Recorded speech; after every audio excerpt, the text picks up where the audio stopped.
ರಾಷ್ಟ್ರೀಯ ಸುದ್ದಿಗಳಿಗೆ ಸ್ವಾಗತ. ನಾನು ರಂಜಿತಾ ರೇವಣ್ಣ. ನಿನ್ನೆ ಅಷ್ಟೇ ಬಿಜೆಪಿ ಒಂದು 4 ರಾಜ್ಯಗಳಿಗೆ ಹೊಸ ಮುಖಗಳನ್ನ ಪರಿಚಯ ಮಾಡಿಕೊಟ್ಟಿತ್ತು. ಅದರ ಬೆನ್ನಲ್ಲೇ ಇವತ್ತು ಪಂಜಾಬ್ನಲ್ಲಿ ಬಿಜೆಪಿಗೆ ಭಾರಿ ಹಿನ್ನಡೆಯಾಗಿದೆ. ಇತ್ತ ಕಾಂಗ್ರೆಸ್ಗೆ ಆತಂಕ ಹೆಚ್ಚಿಸಿದೆ ದಳಪತಿಯ ಈ ಒಂದು ನಡೆ. 3 ದಿನಗಳ ಬಳಿಕ ಮೌನ ಮುರಿದಿದ್ದಾರೆ ಕರ್ನಾಟಕದ ಡಿಸಿಎಂ ಆಗಿದ್ದಂತ ಡಿಕೆ ಶಿವಕುಮಾರ್ ಅವರು.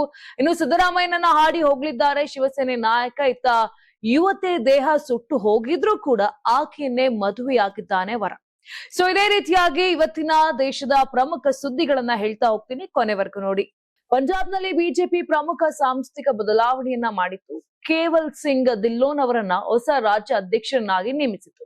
ಮುಂಬರುವ ವಿಧಾನಸಭಾ ಚುನಾವಣೆಗಳಿಗೆ ಮುಂಚಿತವಾಗಿ ಹೊಸ ಮುಖವು ಸಂಸ್ಥೆಗೆ ಹೊಸ ಶಕ್ತಿಯನ್ನ ತುಂಬುತ್ತದೆ ಮತ್ತು ಕಾರ್ಮಿಕರ ಉತ್ಸಾಹವನ್ನ ಹೆಚ್ಚಿಸುತ್ತದೆ ಅಂತ ಪಕ್ಷ ಅವರನ್ನ ನೇಮಿಸಿದೆ. ಆದಾಗ್ಯೂ ರಾಜಕೀಯದಲ್ಲಿ ಸಮಯವು ಕೆಲವೊಮ್ಮೆ ಅತ್ಯಂತ ಪ್ರಬಲ ಸಂದೇಶವಾಗಬಹುದು. ಅಧ್ಯಕ್ಷರಾಗಿ ಅಧಿಕಾರ ವಹಿಸಿಕೊಂಡ ಕೇವಲ 24 ಗಂಟೆಗಳಲ್ಲಿ ಪುರಸಭೆಯ ಚುನಾವಣೆಗಳ ಫಲಿತಾಂಶಗಳು ಬಿಜೆಪಿಯ ಈ ಭರವಸೆಯನ್ನ ಹುಸಿಯಾಗಿಸಿದೆ. ಹೌದು, ಪಕ್ಷವು ಕೇವಲ 52 ಸ್ಥಾನಗಳಿಗೆ ಇಳಿತು. ಪರಿಸ್ಥಿತಿ ಎಷ್ಟು ಭೀಕರವಾಗಿತ್ತು ಅಂದ್ರೆ ಅದು ಆಮ್ ಆದ್ಮಿ ಪಕ್ಷ, ಕಾಂಗ್ರೆಸ್ ಮತ್ತು ಶಿರೋಮಣಿ ಅಕಾಲಿ ದಳಕ್ಕಿಂತ ಹಿಂದುಳಿದಿತ್ತು. ಮಾತ್ರವಲ್ಲದೆ ಇತರ ಅಭ್ಯರ್ಥಿಗಳಿಗಿಂತಲೂ ಹಿಂದುಳಿದಿತ್ತು. ಈ ಫಲಿತಾಂಶವು ಬಿಜೆಪಿ ಇನ್ನು ಪಂಜಾಬ್ನಲ್ಲಿ ನೆಲೆಯನ್ನ ಹುಡುಕುತ್ತಿದೆ ಅಂತ ಸ್ಪಷ್ಟವಾಗಿ ಸೂಚನೆಯನ್ನ ಕೊಟ್ಟಿದೆ.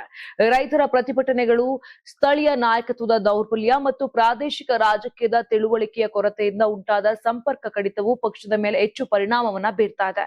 ಕೇವಲ್ ಸಿಂಗ್ ಧಿಲ್ಲೋನ್ ಈಗ ಸಂಘಟನೆಯನ್ನ ನಡೆಸುವುದು ಮಾತ್ರವಲ್ಲದೆ ಪಕ್ಷವನ್ನ ರಾಜಕೀಯವಾಗಿ ಪ್ರಸ್ತುತವಾಗಿಡುವ ಸವಾಲನ್ನ ಎದುರಿಸುತ್ತಿದ್ದಾರೆ. ತಮಿಳುನಾಡು ಮುಖ್ಯಮಂತ್ರಿ ವಿಜಯ್ ಗುರುವಾರ ಅಂದ್ರೆ ನಿನ್ನೆ ನವದೆಹಲಿಗೆ ತಮ್ಮ ಮೊದಲ ಅಧಿಕೃತ ಭೇಟಿಯನ್ನ ಮುಗಿಸಿ ಚೆನ್ನೈಗೆ ಮರಳಿದ್ರು. ಅಧಿಕಾರ ವಹಿಸಿಕೊಂಡ ನಂತರ ರಾಜಧಾನಿಗೆ ಅವರು ನೀಡಿದ ಮೊದಲ ಅಧಿಕೃತ ಭೇಟಿ ಇದಾಗಿತ್ತು. 2 ದಿನಗಳ ಭೇಟಿಯ ಸಂದರ್ಭದಲ್ಲಿ ವಿಜಯ್ ಪ್ರಧಾನಿ ನರೇಂದ್ರ ಮೋದಿ ಮತ್ತು ಕೇಂದ್ರ ಹಣಕಾಸು ಸಚಿವೆ ನಿರ್ಮಲಾ ಸೀತಾರಾಮನ್ ಅವರನ್ನ ಭೇಟಿಯಾಗಿದ್ರು. ಆದಾಗ್ಯೂ ಕೂಡ ಕಾಂಗ್ರೆಸ್ ನಾಯಕರಾದ ರಾಹುಲ್ ಗಾಂಧಿ ಮತ್ತು ಸೋನಿಯಾ ಗಾಂಧಿ ಅವರೊಂದಿಗಿನ ಅವರ ಸಭೆ ವಿಫಲವಾಗಿತ್ತು. ರಾಜಕೀಯ ವಲಯಗಳಲ್ಲಿ ಊಹಾಪೋಹಗಳಿಗೆ ಕಾರಣವಾಯಿತು. ಇನ್ನು ರಾಹುಲ್ ಗಾಂಧಿ ಅವರೊಂದಿಗಿನ ಸಭೆಯನ್ನ ರದ್ದುಗೊಳಿಸಲಾಗಿಲ್ಲ, ಬದಲಿಗೆ ಮುಂದೂಡಲಾಗಿದೆ ಅಂತ ಕಾಂಗ್ರೆಸ್ ಮೂಲಗಳು ಸ್ಪಷ್ಟಪಡಿಸ್ತಾ ಇದೆ. ಆದ್ರೆ ಟಿವಿಕೆ ಮೂಲಗಳ ಪ್ರಕಾರ ವಿಜಯ್ ಅವರ ದೆಹಲಿ ಭೇಟಿಯು ಪ್ರಾಥಮಿಕವಾಗಿ ಆಡಳಿತಾತ್ಮಕ ಮತ್ತು ಅಭಿವೃದ್ಧಿ ವಿಷಯಗಳ ಮೇಲೆ ಕೇಂದ್ರೀಕೃತವಾಗಿತ್ತು, ರಾಜಕೀಯ ಸಮಾಲೋಚನೆಗಳಲ್ಲ. ಮೂಲಗಳ ಪ್ರಕಾರ ವಿಜಯ್ ಬುಧವಾರ ರಾತ್ರಿ ರಾಹುಲ್ ಗಾಂಧಿ ಅವರನ್ನ ಭೇಟಿ ಮಾಡುವ ಬಯಕೆಯನ್ನ ವ್ಯಕ್ತಪಡಿಸಿದ್ರು ಮತ್ತು ಗುರುವಾರ ಬೆಳಗ್ಗೆ ಸಭೆಯನ್ನ ಏರ್ಪಡಿಸಲು ಪ್ರಯತ್ನ ಪಡಲಾಯಿತು. ಆದ್ರೂ ಕೂಡ ಮುಖ್ಯಮಂತ್ರಿಯವರ ಕಾರ್ಯನಿರತ ವೇಳಾಪಟ್ಟಿ ಮತ್ತು ಅವರು ಚೆನ್ನೈಗೆ ಪೂರ್ವ ಯೋಜಿತವಾಗಿ ಹಿಂತಿರುಗಿದ್ರಿಂದ ಸಭೆ ನಡೆಯಲಿಲ್ಲ. ಸೊ ಇದೇ ರೀತಿಯಾಗಿ ಅಂದ್ರೆ ಈ ಒಂದು ನಡೆ ಏನಿದೆ, ದಳಪತಿಯ ನಡೆ, ಅದು ಬಹಳಷ್ಟು ಚರ್ಚೆಗೆ ಕಾರಣವಾಗಿರುವಂತದ್ದು. ಕಳೆದ 3 ದಿನಗಳಿಂದಲೂ ಮೌನವಾಗಿದ್ದ ಡಿಕೆ ಶಿವಕುಮಾರ್ ಇದೇ ಮೊದಲ ಬಾರಿಗೆ ಮಾಧ್ಯಮಗಳಿಗೆ ಹೇಳಿಕೆಯನ್ನ ಕೊಟ್ಟಿದ್ದಾರೆ. ಹೈಕಮಾಂಡ್ ನಾಯಕರನ್ನ ಭೇಟಿಯಾದ ಬಳಿಕ ಮಾತನಾಡಿದಂತ ಅವರು, ನಾಳೆ ಸಂಜೆ ಬೆಂಗಳೂರಿನಲ್ಲಿ ಶಾಸಕಾಂಗ ಪಕ್ಷದ ಸಭೆ ನಡೆಯಲಿದ್ದು ಎಲ್ಲಾ ಶಾಸಕರಿಗೂ ಬೆಂಗಳೂರಿನಲ್ಲೇ ಇರಲು ಸೂಚನೆ ನೀಡಲಾಗಿದೆ. ಹೈಕಮಾಂಡ್ ನಾಯಕರ ಸೂಚನೆಯ ಮೇರೆಗೆ ಈ ಸಭೆಯ ಸಮಯವನ್ನು ನಿರ್ಧರಿಸಲಾಗುವುದು ಅಂತ ತಿಳಿಸಿದ್ರು. ಮೊದಲಿಗೆ ಶಾಸಕಾಂಗ ಪಕ್ಷದ ನಾಯಕರನ್ನ ಆಯ್ಕೆ ಮಾಡುವ ಪ್ರಕ್ರಿಯೆ ಪೂರ್ಣಗೊಳ್ಳಬೇಕು, ನಂತರವಷ್ಟೇ ಉಳಿದ ವಿಷಯಗಳ ಬಗ್ಗೆ ಚರ್ಚೆ ಮಾಡಲಾಗುತ್ತೆ ಅಂತ ಸ್ಪಷ್ಟಪಡಿಸಿದ್ರು. ಇನ್ನು ಪ್ರಮಾಣ ವಚನ ಸ್ವೀಕಾರದ ದಿನಾಂಕ ಅಥವಾ ಸಚಿವ ಸಂಪುಟ ರಚನೆಯ ಕುರಿತು ಪ್ರಸ್ತುತ ಯಾವುದೇ ಮಾಹಿತಿಯನ್ನ ಅವರು ಬಹಿರಂಗಪಡಿಸಲಿಲ್ಲ. ಎಲ್ಲವನ್ನೂ ಹಂತ ಹಂತವಾಗಿ ನಡೆಸಲಾಗುವುದು ಅಂತ ತಿಳಿಸಿದ್ರು. ಇಂದು ಡಿಕೆ ಶಿವಕುಮಾರ್ ಎಐಸಿಸಿ ಅಧ್ಯಕ್ಷ ಮಲ್ಲಿಕಾರ್ಜುನ ಖರ್ಗೆ ಅವರನ್ನ ಭೇಟಿಯಾಗಿ ಸರ್ಕಾರ ರಚನೆಯ ಬಗ್ಗೆ ಚರ್ಚೆಯನ್ನ ನಡೆಸಿದ್ರು. ಈ ಸಂದರ್ಭದಲ್ಲಿ ಖರ್ಗೆ ಅವರ ಕಾಲಿಗೆ ಬಿದ್ದು ಆಶೀರ್ವಾದವನ್ನ ಕೂಡ ಪಡ್ಕೊಂಡಿದ್ದಾರೆ ಡಿಕೆಶಿ ಅವರು.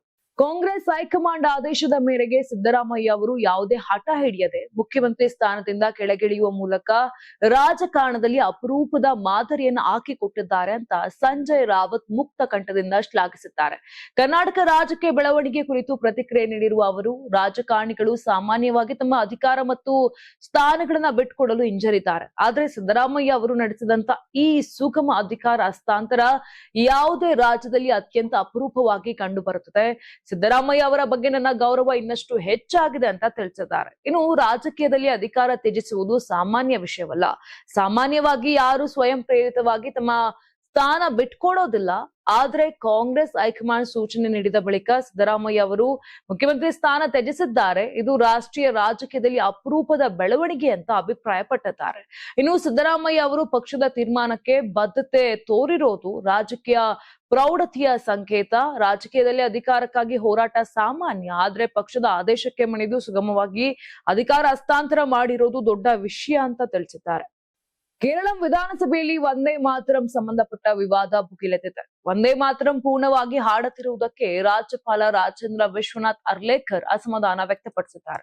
ಇನ್ನು ರಾಜ್ಯಪಾಲರು ಭಾಗವಹಿಸುವ ಇಂತಹ ಕಾರ್ಯಕ್ರಮಗಳಲ್ಲಿ ಶಿಷ್ಟಾಚಾರ ಪಾಲನೆಯಾಗಬೇಕು ಅಂತ ಆಗ್ರಹಿಸಿದ್ದಾರೆ. ಇನ್ನು ಲೋಕಭವನದಲ್ಲಿ ಸುದ್ದಿಗಾರರೊಂದಿಗೆ ಮಾತನಾಡಿದಂತ ಅರ್ಲೇಕರ್, ರಾಜ್ಯಪಾಲರು ಸದನದಲ್ಲಿ ಹಾಜರಾಗುವ ಕಾರ್ಯಕ್ರಮದಲ್ಲಿ ವಂದೇ ಮಾತರಂ ಸಂಪೂರ್ಣವಾಗಿ ಹಾಡಬೇಕು. ಆದರೆ ವಿಧಾನಸಭೆಯಲ್ಲಿ ಕೇರಳ ಪೊಲೀಸ್ನ ಬಾಯ್ ತಂಡ ಆರಂಭಿಕ ಚರಣವನ್ನಷ್ಟೇ ನುಡಿಸಿತ್ತು ಅಂತ ಹೇಳಿದ್ದಾರೆ. ಈ ಕುರಿತು ಸಭಾಧ್ಯಕ್ಷ ತಿರುವಂಚೂರು ರಾಧಾಕೃಷ್ಣನ್ ಅವರೊಂದಿಗೆ ಮಾತನಾಡಿದ್ದೇನೆ ಅಂತ ಕೂಡ ತಿಳಿಸಿದ್ದಾರೆ.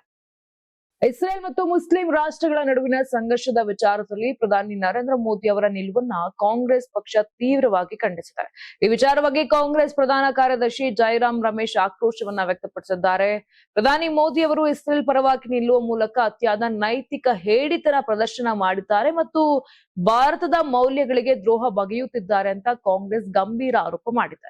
ಇನ್ನು ವೆಸ್ಟ್ ಬ್ಯಾಂಕ್ ನಲ್ಲಿ ನಡೆದ ಸಮಾವೇಶವೊಂದರಲ್ಲಿ ಇಸ್ರೇಲ್ ಪ್ರಧಾನಿ ಬೆಂಜಮಿನ್ ನೇತನ್ಯಾಹು ಅವರು ಇಡೀ ವಿಶ್ವದಲ್ಲೇ ಇಸ್ರೇಲ್ ತನ್ನ ವಿಶ್ವಾಸಾರ್ಹತೆಯನ್ನ ಕಳೆದುಕೊಳ್ಳುತ್ತಿದೆ, ಆದರೆ ಭಾರತದಲ್ಲಿ ಮಾತ್ರ ಅದಕ್ಕೆ ಸಂಪೂರ್ಣ ಬೆಂಬಲ ಸಿಗುತ್ತಿದೆ ಅಂತ ಹೇಳಿಕೆಯನ್ನ ನೀಡಿದ್ರು.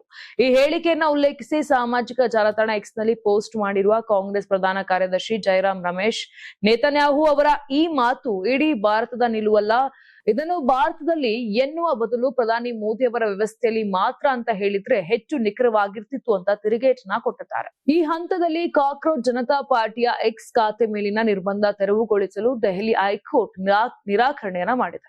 ಇದೇ ಸಮಯದಲ್ಲಿ ಮಾಹಿತಿ ತಂತ್ರಜ್ಞಾನ ನಿಯಮಗಳ ಅಡಿಯಲ್ಲಿ ಜುಲೈ 7ರ ಒಳಗೆ ಈ ವಿಷಯವನ್ನ ಪರಿಶೀಲಿಸಿ ನಿರ್ಧಾರ ತೆಗೆದುಕೊಳ್ಳುವಂತೆ ಪರಿಶೀಲನಾ ಸಮಿತಿಗೆ ಸೂಚನೆಯನ್ನ ಕೂಡ ಕೊಟ್ಟಿದೆ. ಇನ್ನು ಪ್ರಕರಣದ ವಿಚಾರಣೆ ನಡೆಸಿದ ನ್ಯಾಯಮೂರ್ತಿ ಪುರುಷೇಂದ್ರ ಕುಮಾರ್ ಕೌರವ್ ಕಾಕ್ರೋಚ್ ಜನತಾ ಪಾರ್ಟಿಯ ಸಂಸ್ಥಾಪಕ ಅಭಿಜಿತ್ ದೀಪೈ ಅವರಿಗೆ ಪರಿಶೀಲನಾ ಸಮಿತಿಯ ಮುಂದೆ ವರ್ಚುವಲ್ ಆಗಿ ಹಾಜರಾಗಲು ಅನುಮತಿ ನೀಡಿದ್ದಾರೆ. ಸಿಜೆಪಿ ಮೇಲಿನ ನಿರ್ಬಂಧ ತೆರವುಗೊಳಿಸಬೇಕು ಅಂತ ಪರಿಶೀಲನಾ ಸಮಿತಿಗೆ ಮನವರಿಕೆಯಾದರೆ ಕಾನೂನುಬದ್ಧವಾಗಿ ನಿರ್ಬಂಧ ತೆರವುಗೊಳಿಸುವ ಅಧಿಕಾರ ಇದೆ ಅಂತ ಹೇಳಿದ್ದಾರೆ. ಪ್ರಕರಣ ಸಂಬಂಧ ಕೇಂದ್ರ ಹಾಗೂ ಮೆಟಾ ಮಾಲೀಕತ್ವದ ಎಕ್ಸ್ ಪ್ರತಿಕ್ರಿಯೆ ಕೇಳಿ ನೋಟಿಸ್ ರವಾನಿಸಲಾಗಿದೆ. ಅಲ್ಲದೆ ಮುಂದಿನ ವಿಚಾರಣೆಯನ್ನ ಜುಲೈ 7ಕ್ಕೆ ನಿಗದಿಪಡಿಸಲಾಗಿದೆ. ಕಲಿಯುಗದ ದೈವ ಶ್ರೀ ವೆಂಕಟೇಶ್ವರ ಸ್ವಾಮಿಯ ದರ್ಶನಕ್ಕಾಗಿ ತಿರುಮಲಕ್ಕೆ ಹರಿದು ಬರುತ್ತಿರುವ ಭಕ್ತರ ಸಂಖ್ಯೆ ದಿನದಿಂದ ದಿನಕ್ಕೆ ಗಣನೀಯವಾಗಿ ಹೆಚ್ಚಾಗ್ತಾ ಇದೆ.